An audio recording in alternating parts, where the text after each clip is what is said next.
Somebody asked me a little while ago, can you tell me about one of your biggest failures?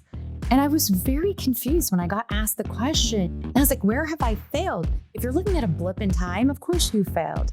If you're looking at a long enough timeline, each one of those failures turned into something else. They're not really failures. That's how all these series of things are in our life. On a long enough timeline, as long as you keep moving, you're moving somewhere.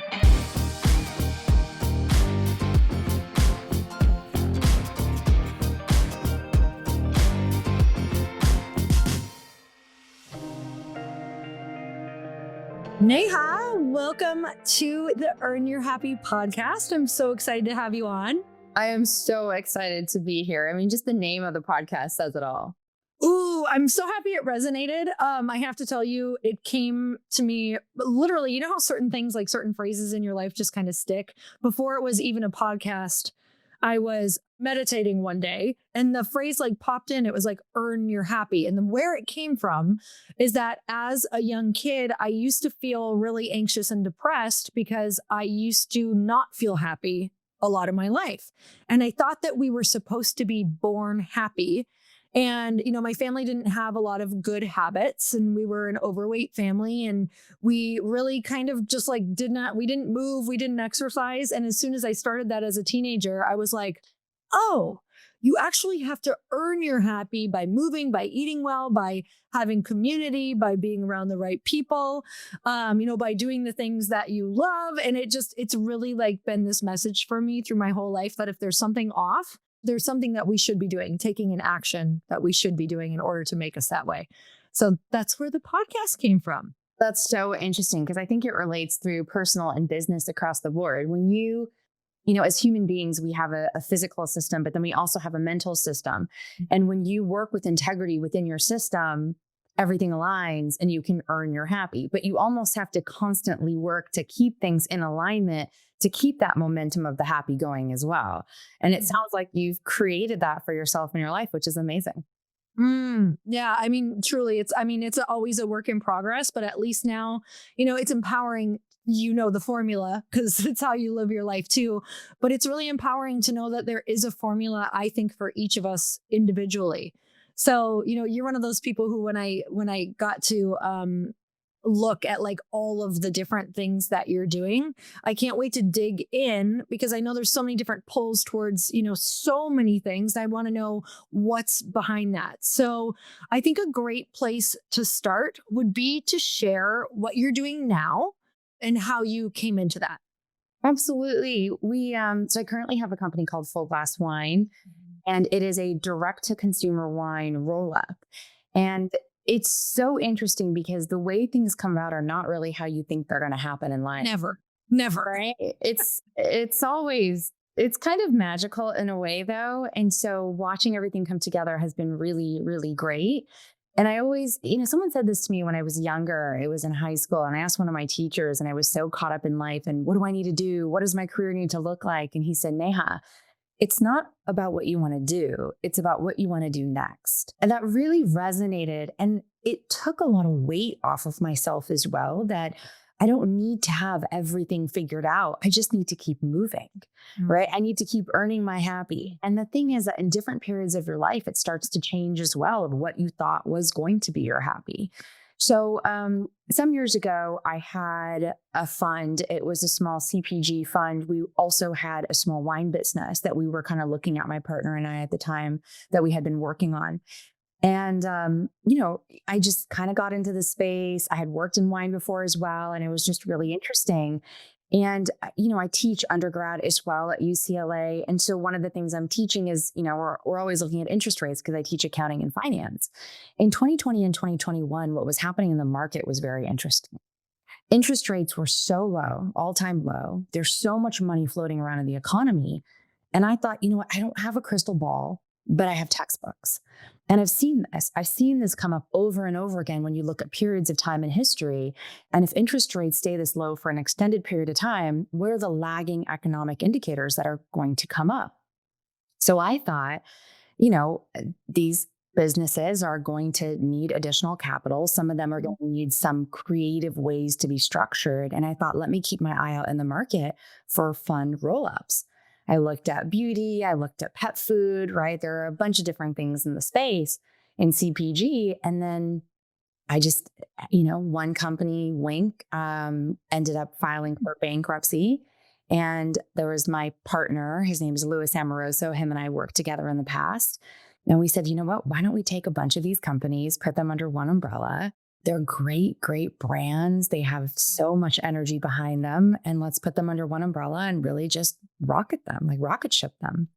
Mm-hmm. So in 18 months, we did 7 acquisitions. We acquired 9 brands. We did a Series A, and then we also put a bank facility into place. And it has been a roller coaster of a ride. And in about 3.5 weeks, we'll be at 2 years. And our company, knock on wood, but it's done really well so far.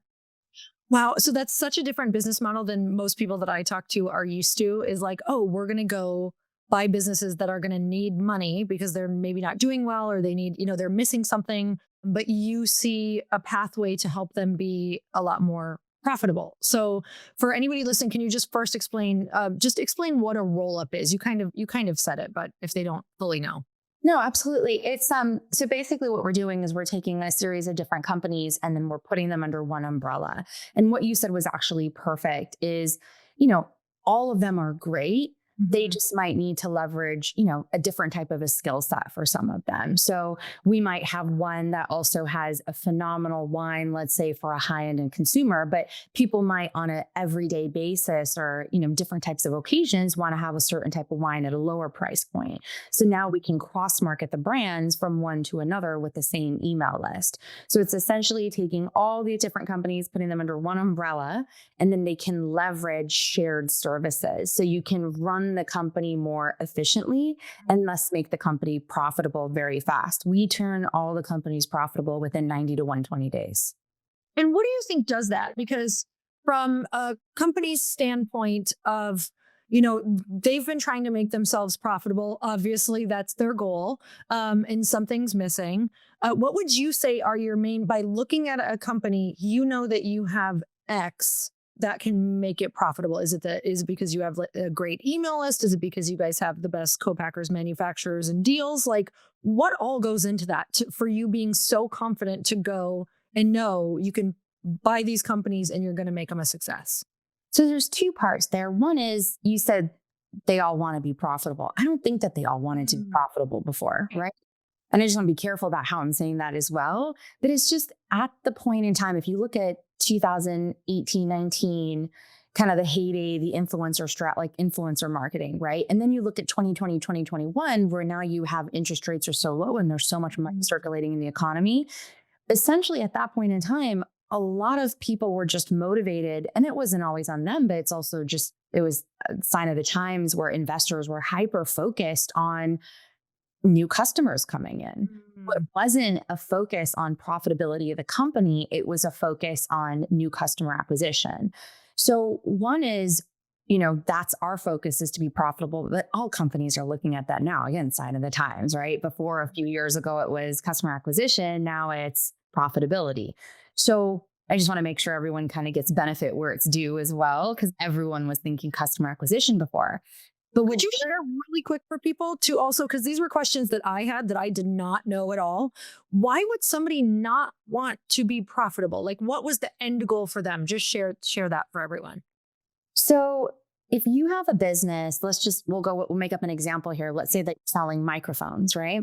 And let's say that your business is microphones, but then on top of the microphones, you're going to sell, lighting, you're going to sell gear buttons, you're going to sell all of these different components with it. So somebody who comes in and buys it from Earn Your Happy, a microphone, there's a good probability, let's say a 50% probability that's very high, that if you get a new customer, they're going to buy tons of other stuff from you. So in the early stages of companies that are receiving money from investors, the investors might say, get as many people in the door as you can buying these microphones. Because if you get 100 customers in, 200 customers in, 1,000 customers in, the chance that they're going to now buy all those other products from you are very high. Mhm. You almost want to think about it a little bit like, razors, right? And the handlebars for razors, the disposable razor blades for shaving. Many people before, back in the day, Gillette, a long time ago, would give handlebars and some of the disposable razors away for free because the thing that actually cost money, where they made a lot of money off of a high margin product, were the replacement heads. So Mm. you're okay with tons of people coming in the door and you're breaking even or losing money on that first purchase because people are going to buy so much other stuff.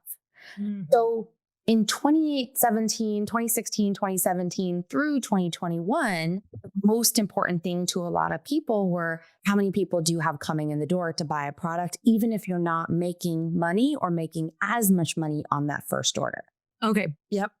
And then so back to the original question of, what are the components that you see? That we have. Yeah. Yeah. So for us, one of the biggest things is scale. Right. So it gives us a lot of leverage with various different parties. So even if we're printing collateral material that goes into the boxes for the wines, if before we had, if one of the companies has 100 things they're printing, but across 7 different brands, we're printing 700, we get volume discounts, right? So economies of scale is a very big thing. And we're in beverage, right? So just beverage across the board is, relatively speaking, a lower margin product. So you make less money per unit that you sell as opposed to, let's say, beauty, right? Or if you look at nail polish, right? The margin, the amount of money you make for each one of those units is very high. So if you have a lower margin product, usually you're looking at a volume play. Usually, not all the time, but so you need to pick up a lot of volume to get to a certain point. We are going to do right now pretty close to 200 million in revenue this year in 2025. Wow. What do you think has contributed to that? Well, we grew through acquisitions. Yeah. And so we've acquired all these different companies, and the majority of the companies that we acquired were the second half of last year. But we have, a lot of companies have shared services in the operations and accounting side. We also do shared services on the marketing side. Mm-hmm. Is this like surprising to you, or when you got into it, did you think that it could grow this fast? I mean, it's such a great question. When we got into this, we thought we were going to do 1 or 2 companies. Oh my gosh. We were like, all right, let's get a couple of these together under one hood. And, it would have been nice to do more for sure. But we also thought we're going to have time. We're going to do it over a few years. We haven't even hit 2 years yet. We'll hit 2 years on June 1st. Was it just because you saw signs of it going well and you're like, what else? And Opportunistic, right? And so companies also started coming to us and saying, listen, we want to get acquired. What could this look like? And so it's one of those things in the entrepreneurial space, and I know that you know this well, is sometimes, it's so cliche, but when opportunity knocks, you kind of have to jump because you don't know what's going to happen. So you can either pause and hesitate and think and say, well, what if this, what if that, or you can just jump. Have you ever gone skydiving or bungee jumping? bungee jumping. Okay. So I've gone skydiving, and I remember when I was going, the first time I went skydiving, I was on the plane and they had to kind of turn it around. So they took me up right up to the edge. Oh God. I was about to jump out. I was going tandem, and I was about to jump out. And then they're like, wait a minute, you can't go. There's a cloud formation coming in. But I looked. I had seen you can't really see the bottom, but I looked down.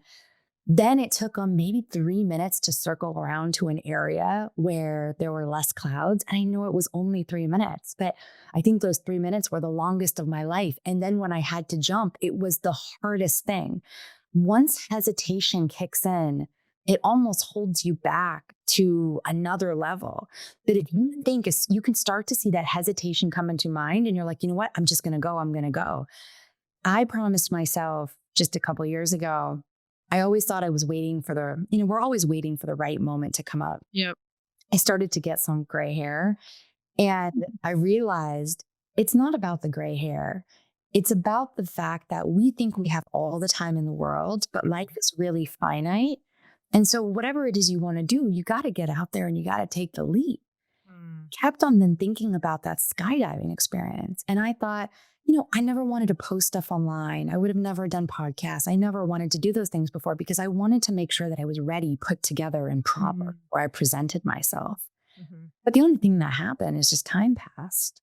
And so the last couple years back to the acquisitions, instead of wondering, questioning, trying to make everything fit a perfect box, we thought, let's just give it a go.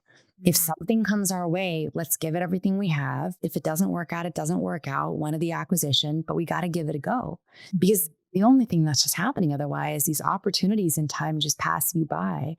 And it's kind of been magical to see all of these things come together. And it's been really fun.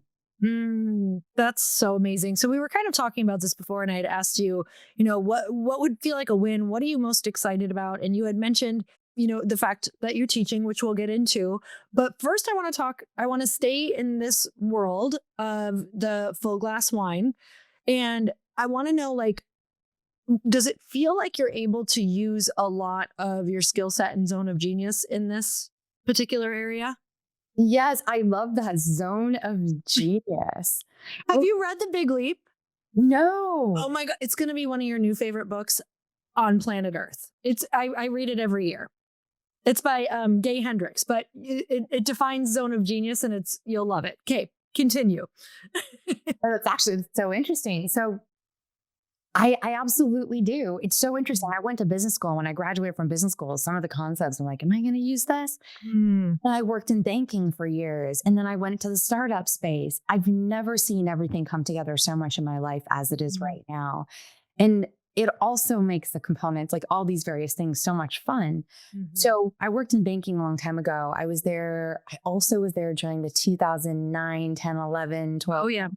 My husband was in banking. Yep. And that time, there was so much volatility. There was so much going on. But what was so interesting is you could see in the market, two companies that were selling a same or similar product, and one would go under and one would make it through, like the Great Recession, right?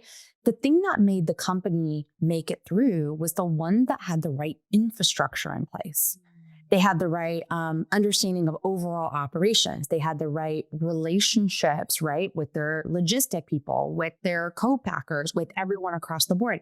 And so that's something that I got to see on a day in, day out basis while I was working in banking. And I never thought that was going to come back and help me out. And then I've been teaching accounting and finance for such a long time. And my undergrad students will ask these questions. And sometimes I'm like, why would you even ask that? But it causes you to think in a different way. And so as we've been going through all these transactions over the past just under 2 years, so many of these things have come up into play. And the startup space, as you know, is so, so fast. So having this, it's almost like this arsenal that I have of all of these moments of context and information have all tied into helping me be able to move very, very quickly right now. Yeah, that is huge for what you're doing. And also, I love what you talked about earlier about the hesitation. Because, man, the deeper you get into business, too, I think the more you know. And the problem is the more you know, the easier it is to hesitate because you might want to stop and think longer, or you can almost know too much. There is a bit of a magic about being a bit naive, like being in that startup phase. I'm just like, move, keep going. Yeah. I'm thinking about the type of business that you started. Do you think a lot more people right now, because of the times, are going to start, is this an opportunity to roll different companies up? Is that what you're starting to see, or? Oh, we're seeing it across the board right now. So we ended up doing it earlier. And I would like to say it was because we were really smart, but honestly, it was just timing, and it was, there's some things we've done that are really smart, but that was just opportunistic, right? A lot of it is timing in the market and seeing what's going on as well. But absolutely, we're seeing it across the board. Like beauty is a really big one in CPG. You're seeing it in other non-alcoholic beverages as well. Sports drinks, we're seeing a lot of roll-ups that or have already happened, and some that are well underway right now. Whenever there's volatility in the market, there's also opportunity. And I think that's very exciting. And it's almost like a tilling of the soil. right? Like every so many years, the soil needs to be tilled. And it's not a fun experience for everyone, but it can be very cathartic and it's therapeutic. And then it causes the soil to turn, allowing for the nutrients to be refreshed so that better things can grow. So if someone's a company right now who's like, I would love to start fresh or do something different, but I have this company, it's in a fairly good place, but I'm not going to be able to, I don't see myself being able to push it through to what I once envisioned. How does somebody like that look for companies to roll them up into or shop them or whatever those words are for that? Yeah, there's a couple different ways. Number one is just going out in the market and talking to people that have similar types of companies as yours. Because one is, what if you want to, merge with someone else? Because maybe you think, I still want to keep doing this, but I just can't keep doing this the way that I've been doing it. Yep. So if you have, for example, a company where you're selling mics and, we're just going to keep running with this example, Yeah. you might say, listen, let me start to go ahead and work with people that have recording studios, right? Maybe there's people who come in and record certain amount of items, certain amount of content, but then they want to do some of it at home. And we could have a business where we're kind of doing some sort of a exchange or collaboration or a rev share or revenue share on the products from the studio as well. So that's one way to do it. The second way to do it is you can talk to boutique bankers, especially if you're an early stage company. I really like our bankers. They're called Silverwood Partners. They're based out of Boston. They're boutique and CPG. But there's a lot of different bankers out there as well. And you just need to kind of raise your hand up and talk to one of them. And a lot of them know each other. So if you're not the right fit for their group, they can recommend you to someone else and say, listen, I'm interested in selling my company. I know this might not be the big heyday victory of what I was hoping for, but I'm tired, or I want to do this with someone else, or I want to find other products that we could put under an umbrella. Do you know anyone looking to do a roll up? And there's a lot of people right now actively working on that in the market, like across the country. Yeah, I think it's such a great option for people. And a lot of people don't even necessarily know that it exists. And they're in that position where maybe they've put a lot of money in, but they're just not sure, what to do next, take on more money. Does that feel daunting? Would you rather just maybe, like you said, have the potential to work with someone or get bought by someone, depending on just how tired you are? Okay, so you also teach. You also get to teach right now, which is so incredible because you have so much value that you can get back from all of the different things that you've been doing. So tell me a little bit about what you're teaching on right now. I teach undergrad at UCLA. So cool. You're so cool. Okay. Thank you. It is one of besides being a mom to my two kids, it is one of the best things that I get to do. And I have been doing it for a very long time. I started at UCLA in 2013. Wow. And so I've been there for a minute. It's just really been a great journey overall. I've taught a variety of different classes under Anderson in the accounting program. And then right now, the class I'm doing this quarter is through the Price School of Entrepreneurship. So it's entrepreneurial accounting and finance. And what's so interesting about it is the questions and the things that will come up that the students will ask. And yes, I know you said I have a lot of value that I can add to these students, but honestly, they're the ones I feel like add so much value to me. I earn my happy with them. Right? We just talked about this today, that teaching is literally where I believe you learn the most, not only from the student, but because also teaching back just requires so much. So what would you say you feel like, especially, I just feel like the last year or two, especially with like the young people, listen to me, I can't believe I'm using this language, but like younger people, they're learning so fast because of how they're used to learning. What would you say are like some of your biggest learnings in the last year from them? It's a reminder to constantly be present. So my students are so active in class and participating and being a part of it. And it is so much fun to be able to watch them go through the concepts we go through in class and really go out there in the world and be excited. I came up with some activity the other day where I told them, I want you to reach out to two people. I want you to be bold. So I want you to reach out to two people in the next week who you would have never felt comfortable reaching out to. One of my students reached out to someone on Instagram. He DM'd him, and the Dubai show, it's like a reality TV show from some of the people in Dubai. And he reached out to someone there. The guy was like one of the main characters on the show. And this is just a couple of weeks ago. And he said, I'm actually on my way to LA right now. Why don't we meet up and have coffee? Wow. Okay. So between the time from one class to another, my student reached out to someone, ended up from a reality TV show, ended up having coffee with them, and then came back to the class and got up in front of the room and talked to everybody about it. It's just, there's something with these students. It's going to come back to the skydiving story. And I don't know if they're undergrad or what it is, but you asked me, what do I learn from them? It's a reminder to be present and not hesitate. Mm, And it could be also because you said by the time we get to our experience level, like mine and yours, we've so many data points. mhm, Those data points can cause you to overthink. mhm, These students, they're 20, 21 years old. They just go. You mm, come up with some idea, something, they just go out and they do it. And mhm, they do it with this level of energy and excitement. And it almost just, it's like the naivete you were talking about. mhm. Things just kind of happen. Yeah, totally. I feel like whenever I can look back at my journey and like you looking back at yours, it's that excitement and just trying things, throwing spaghetti at the wall and like see what sticks and not being attached to it, like not getting hurt by it or not getting like the feeling of like rejection or being too afraid of rejection. Would you say for you, like what's been something for you that has helped you deal with rejection? Is it because you've always been kind of like, have you always had partners? Have you done this in a group? Have you always done this in the type of setting that you're in, even right now, where you're teaching at college, where you're doing it all together? What would you say is kind of like something that almost protects you a bit from the rejection out there? It's so interesting because when you started saying that, I didn't even realize I've been rejected. But I was Great. started thinking in my head and I'm like, where are moments in time I've been rejected? The truth is I'm probably rejected every day. Hmm. I'm pitching to someone, I'm looking for something, I'm trying to sell something, I'm trying to figure out some new collaboration for one of our brands.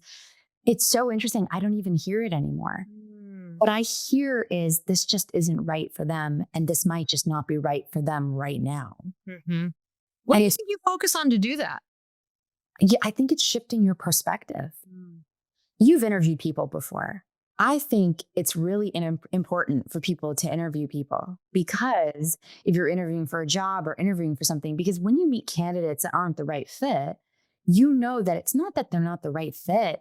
Is there Mhm. something off with them? They just might not be the right fit for your company. They might not be the right fit because of where they are in their life. They might not, there's a ton of different reasons. So when you realize there's a myriad of different reasons something might not be the right fit, it's not personal anymore. It's just not the right fit. Mm-hmm. Okay, so you get to work with a lot of college age students and you get to work with just a lot of business people in general. I can imagine where you're at right now. You can start to see traits immediately that are either going to be successful or not. Yes. Would you say are three traits that you see in every business person that you feel has the potential to be successful? One of the first ones I would have never really thought about it years ago, but I've noticed it a lot in people nowadays, and it's mover advantage. Mm, A lot of people think it's first mover advantage, this, that. It's just mover advantage. People who take action. mm, I had a student a year ago and she would just take action. She would come see me after at office hours. She would come and try to find me and scope me out at events. And then one time she said to me, I really want to work with you in some way, shape, or form. mm, She just, there's no plan, there's no nothing. And now she's my TA. Now she's going to start helping us with various projects at Full Glass Wine. It's just moving, having mover advantage. mm, Second thing that I really think, I can spot for people who that really helps make them successful is presence. mm, It's how you hold yourself, it's how you act, it's how you talk, it's the confidence level that you have. Even if you're sitting with someone at a meeting, it's the active listening, how you move around. There's an executive presence that I've seen people have that really makes a difference because not only do you know how to get people to listen to you, but you know how to listen to people. And that makes a really big difference. So that's the second one. And the third one for me is the easiest one. It's resilience. mm. You have the ability to bounce back, not take things personally, and keep moving. Those are the types of things that just really make a difference. Oh my God. Yes. I literally even it's crazy. And that can be learned and that can grow. I do think you have to have a bit of it to start. But let me just tell you that's been a muscle that has grown for me. And it's quite crazy. It's like what you said, you don't even know you're getting rejected because you've built up so much Yeah. resilience to it that you're just like, I'm like, oh, yeah. was that a rejection? I don't think so. Yeah. It's kind of like failure. Somebody asked me a little while ago, can you tell me about one of your biggest failures? And I was very confused when I got asked the question because I was like, where have I failed? Now, Mm. I want to caveat that with if you're looking at a blip in time, of course you failed.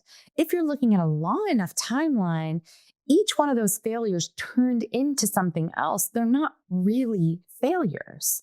I literally got asked this the other day and I felt kind of like a little bit of an asshole because Hmm. I was like, well, I tried a lot of things that didn't work, but I didn't Yes. fail. That's exactly. I was on a panel live and I got asked the question and I didn't know how to say like, I really haven't failed on anything. Everything turned into something. But then when you take a step back and I'm like, why do I think that way?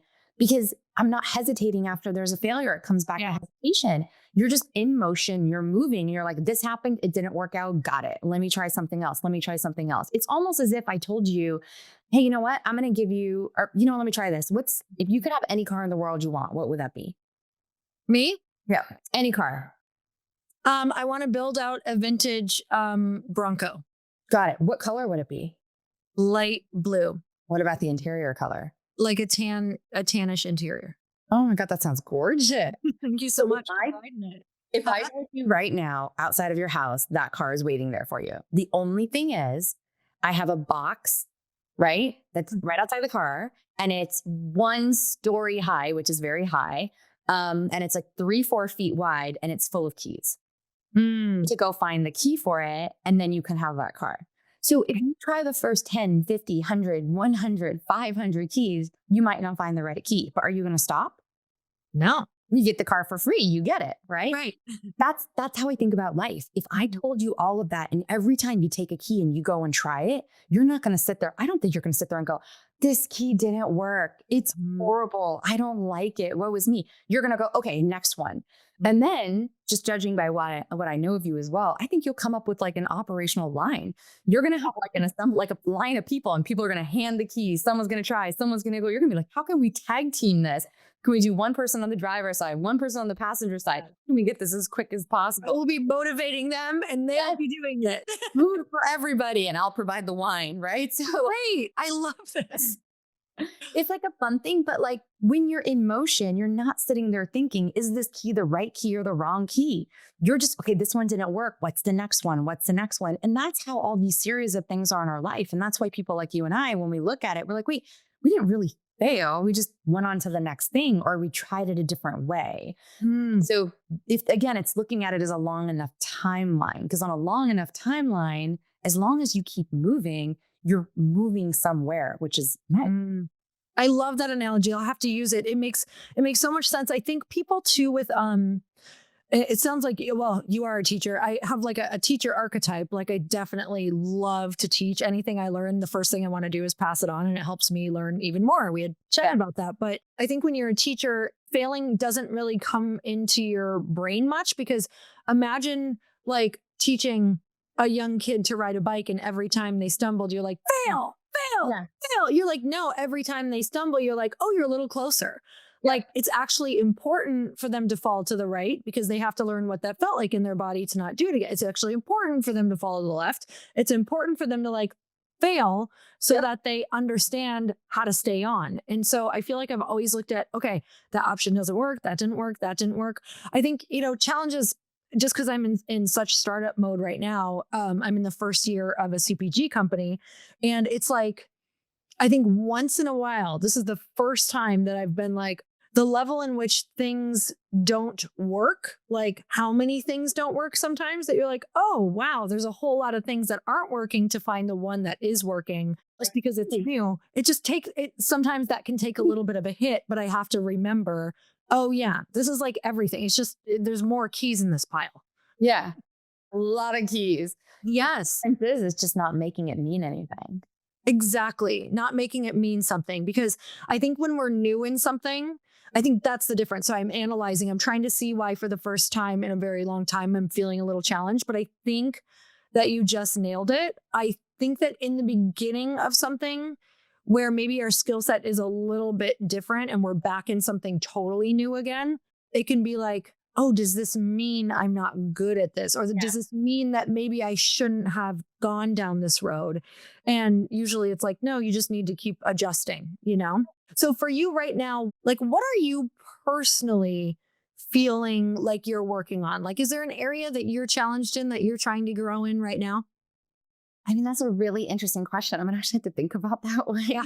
Yeah, I got one. All right. So, an area that I've been working on recently for me really is also taking care of myself. Mm. There's, I have a couple different buckets here. I have my full time, we have our company that we run. We currently have just under 90 employees.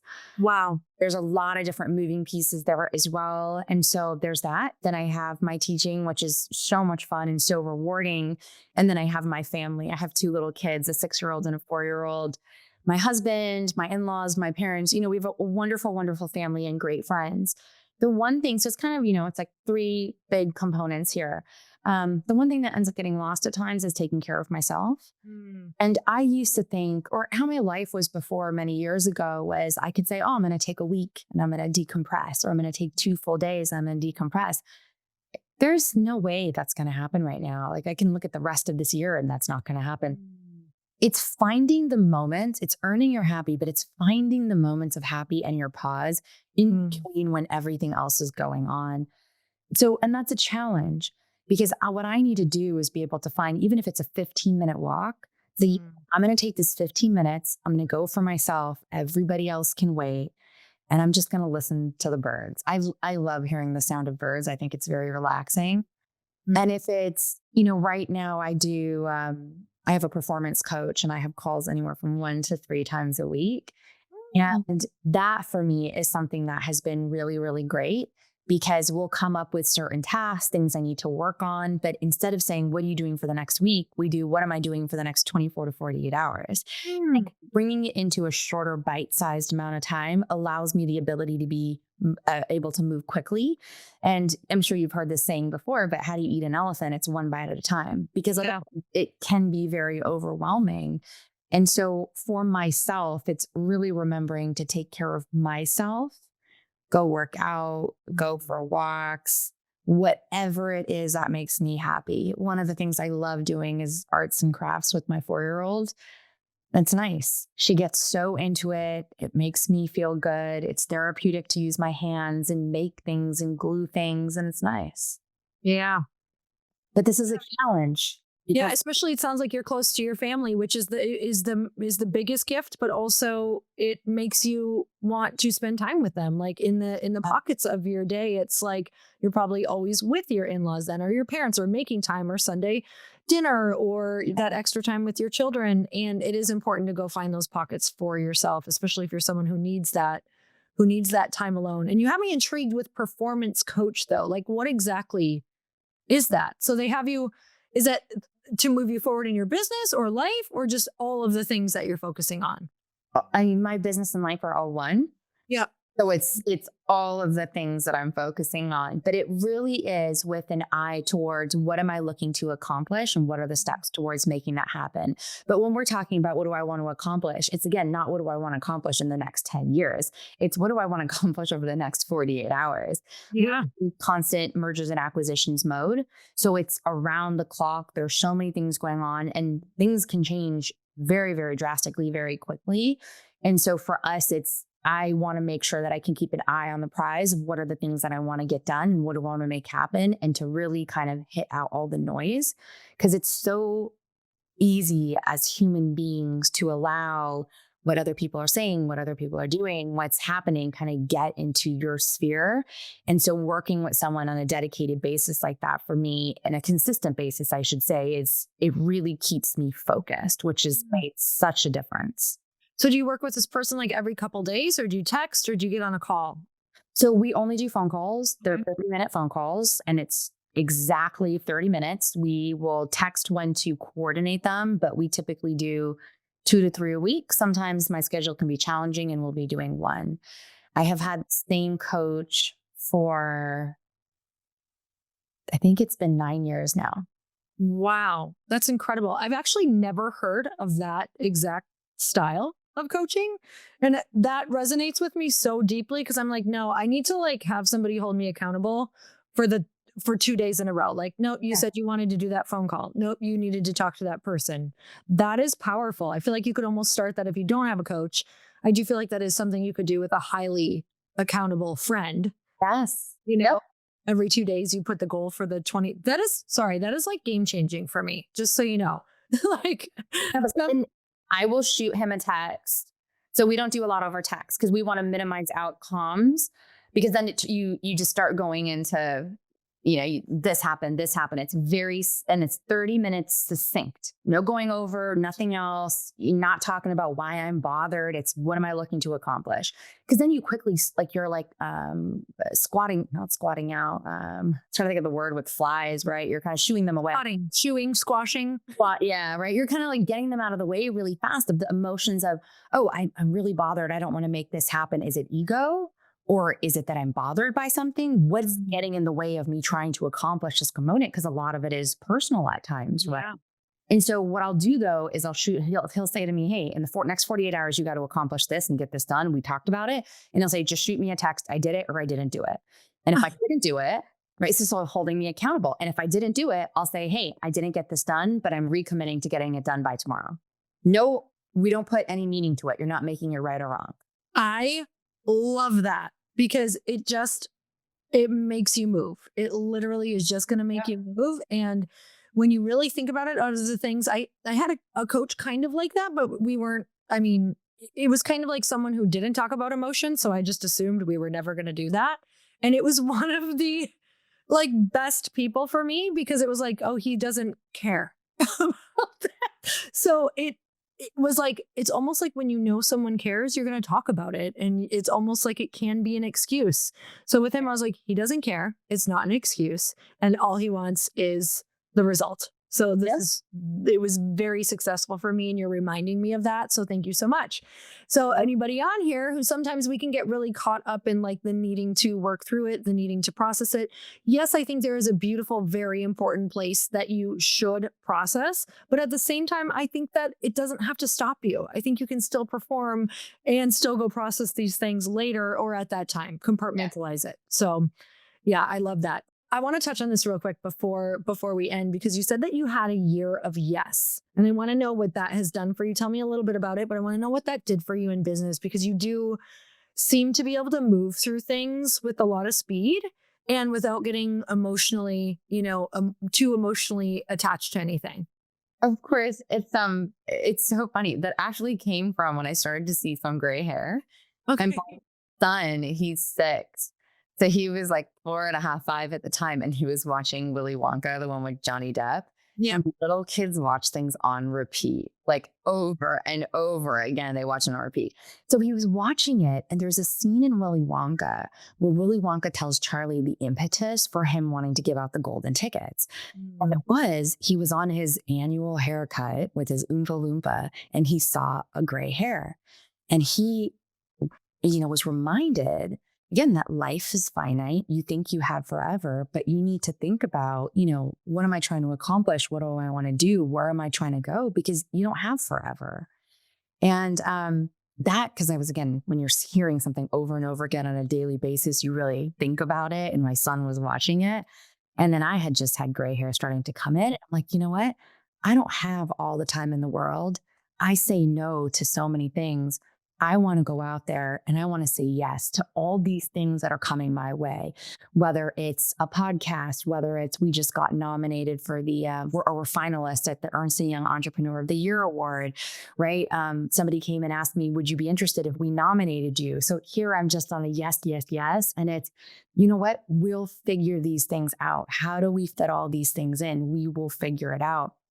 And there's a quote in this book that I really love. It's called Think and Grow Rich by Napoleon Hill. And there's a quote in there. I'm not going to be able to, quote it exactly, but it's something to the extent of start, And then the tools that you need will start to show themselves. And it was so powerful. And I really noticed in the entrepreneurial journey, when you put yourself out there, you get ready, you go out there, you put your best face forward. It's so interesting. And when you say yes, there's such a powerful way that how things can come together when you start to say yes, and seeing everything come in. It has truly been remarkable seeing all these things happen just by saying yes. What year was this? This is last year and carrying it on into this year. Wow. Okay. But how do you decide? Because I know that you're really busy and you probably get a lot of opportunities. So do you say yes to everything, or are you judging it off or basing it off of something? I can't quite explain it, Yeah. but it's that same feeling that you get inside with that hesitation. If you're going skydiving and you want to jump, you're like, oh no, I shouldn't do it. It's that same hesitation when somebody asks you to do something and it's questioning yourself. Am I good enough? How am I going to look? Is this going to work? Am I put together yet? Have I figured everything out yet? So that's my criteria. If those kind of questions come into my mind, I immediately squash it and I say yes. The reason behind saying no or hesitating and thinking to say no is I'm questioning myself. That for me is where I want to push those aside and jump on the yes. Okay. Okay. So what I want to know from your yeses is, what have you learned that was a no for you after saying yes? That is a really, really good question. It is. Or that you're like, maybe not. I'm not sure about that one. Yeah. I got two things. One is making sure that you're no matter what, you're prioritizing your own health. And so and go with the things that you have fun with. So, the other day we were at the Beyonce concert, amazing. And then Beyonce and her crew, like they had this after party thing. I had a great time going to the concert. I knew that if I went, it's that listening to that inner voice without having any other sound of other people saying things come into you. It's, do I want to go to this other party? It's going to be a lot of fun. The right people are going to be there, but I'm tired. So you know what? I'm at that point, I'm going to go home. So I learned that before in the past so many months and last year, saying yes to that would just wear me out, right? Because I have to wake up early and I have to do these things. So it's really listening to that gut reaction that's coming in there. And the more you start to pause, you know that it's there. And I'm not saying it's like some hocus pocus magic or something that's coming in as a gut feeling. It's all these data points that you have from your history, right? I just don't think a lot of us will actually take the time to acknowledge those data points.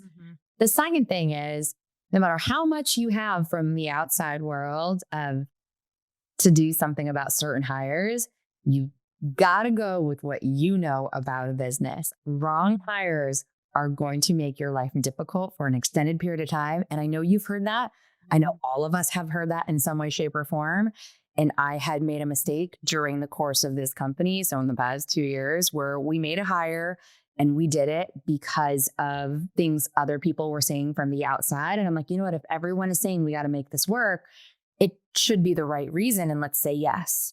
And I should have said no. But it was one time. Yeah, it was a one-time thing now where so you asked me, right? What is something you said yes to where you're like, I'm not going to do that again. And I've learned from it that I should say no. That's it. What is something that you hope comes your way that you want to say yes to? Oh, I don't know. You got a lot of good stuff going on.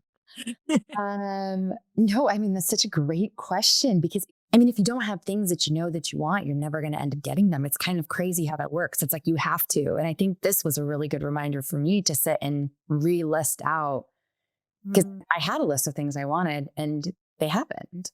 Yeah. Now I need to sit back and recreate a list. Sorry, let me get back to this. So what are some things that I hope come my way? I love doing things with female entrepreneurs. My dad is a financial business planner. And growing up, it was just me and my younger sister. He would always teach us personal finance. Wanted to make sure that we can take care of ourselves, stand on our own feet and do things. I started doing a lot of things with female entrepreneurs and it morphed into us doing just fun events. So things I hope to come my way are continued things with community where we're having a great time, we're sharing ideas and really just being there for each other. I'm really fortunate. I have some of I think I have some of the best people who are supporting me. If I did not have them around me, I would not be able to do what I do. They are my hype women to the max. So you know what? Actually, you know what I hope comes my way? My opportunity to be able to support and be a hype woman for all of these people who've helped me out. Hmm. That's so fun. I totally get that. I resonate with that so deeply. Like when you get to have not only like such a great relationship, but get to use your skill sets, that you've gotten so good at. So, well, that's coming your way this year. You've put it out there. It's happening. It's going to happen super fast. You're going to love it. It's going to blow your mind. Um, I'm so Thank you. grateful for you. Thank you so much for coming on. What's something that you want to leave everybody with? Like these are a lot of, big dreamers, they're entrepreneurs. What's something that you would love for them to know? If I could go back and talk to myself when I was younger, the number one thing I would tell myself is to relish everything. Mm. Even the ups and the downs. I know that's hard when you're in it, but you'll want a lot of those things back later. Like right now, I might be tired or these things are going on. And I'm sure in like 30 years, I'll look back and say, remember when we were eating and we had real teeth, So Exactly. but it's like all of these things, like it truly is like we have the opportunity right now around us to just live this life. Is everything always the way it looks like in an Instagram post or on a movie or something? No, but like you want to relish all these components of it. I remember getting fret and worried when I was younger about all these things. And now I look back and go, why was I worrying about those items? Mm-hmm. Like you just get, because at that time you think that's the world and you think that's everything. Mm-hmm. And so now what I do is every time I start to get caught up with stuff, I take a moment, not a 15-minute walk yet. That's my challenge I need to work on. But I take a moment and I say, isn't this a great challenge that I get to deal with? Mm. I read this post this morning and it said, we don't have the right to complain about our plate being overly full when all we were trying to do was eat. Mm. Mm-hmm. And people will say, I have too much to do. I have too much going on. And it's like, wait a minute, it is hard. Don't get me wrong, but it's still a thing we get to go through. Mm-hmm. That's such a good reminder. Such a good reminder because it's also the contrast. The hard times are the ones we try to wish away, but they're also the things that make the good times good times. Yeah. Otherwise, you'd be flatlining if it was just constant. Totally. I know. And we don't get to grow without them. Just don't get to meet that version of yourself that we pray to be one day, So, well, you're a magical being. I'm so grateful that I got to chat with you and that I got to share you with everybody. So thank you so much for coming on. And where do you want us to go? Where should we follow you? What should we do next if we want more? Well, I do have my Instagram handle, which is Neha T Kumar, NEHATKUMAR. So you're welcome to follow me there or on LinkedIn. Amazing. And you guys, we'll link all of your stuff up below as well. So you can go and check everything out there. And thank you guys so much for listening. And as always, earn your happy. Bye, everyone. Bye.